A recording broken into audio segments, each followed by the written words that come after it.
guys mu minota mike yari kamanze ngayo no mujama uwo nguwo uri inyuma uri kubona w'ubwana uno mujama sinamutuka pe ariko sinamutuka ariko arabizi nawe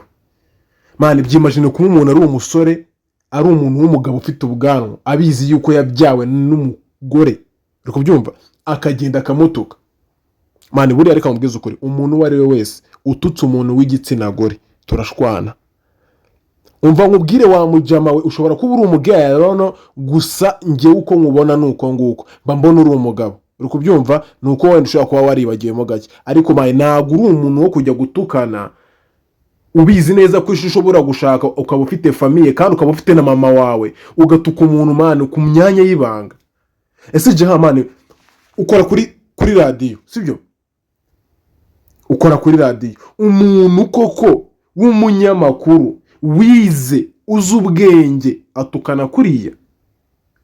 kuriya guys abantu bari ku ruhande rwanjye nibambwire n'abari ku ruhande rwiriya nkozi y'ibibi ngo ni jihad ejo muri sibwo nuze wa muhanzi bita Zewa I think Zewa Trap yatukanye atukana ku myanya y'ibanga yanokoze DC ari n'indirimbo rap man usibamufunze wowe bagufunze wa nyamaswa we bagufunze ufite umwana w'umukobwa Jackie ukamwandarika kuriya koko ibi bintu simbivuze ngo kugira ngo byumvikane bigere kure simbivuze kubera iyindi mpamvu mbivuze kubera ko mbabajwe nawe umva ndabigusharinga paka uzabibona kandi nubibona uzabona kuri inyamaswa uri n'ikigoryi wowe nta mpamvu yo gutuka igitsina gore kugeza kuri ruriya rwego ese izo nzangano muri za social media kuko izo mbuga atari mwege mwazishinze muri kujya kuzijyana y'amatiku nk'ayo ngayo muri mu buhe bugoryi mwabaye serious mukaba abantu abagabo abagore beza bejo hazaza mukereka urubyiruko ruri gukura ibintu bizima bibubaka mutagiye gushwana muvanga abantu mu mutwe ubwo nk'umwana we uzabyara inyamaswa uzabyara mana umva mubwiza ukuri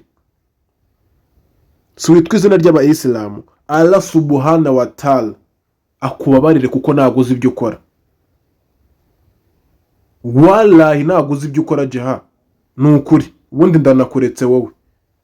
ntabwo uzi ibyo ukora kuko ntabwo watukana mwene kare akagena uzi ibyo ukora umuntu ukuze ukora kuri radio sinzi n'aba boss baguhereza akazi fata indiscipline ukayishyira mu kazi mana y'isi n'ijoro sajya nagukundaga nabonaga uri umuntu w'umugabo nyine nkunda ukuntu ushimisha abantu ariko maje kubona ko uri easy zero mu mazi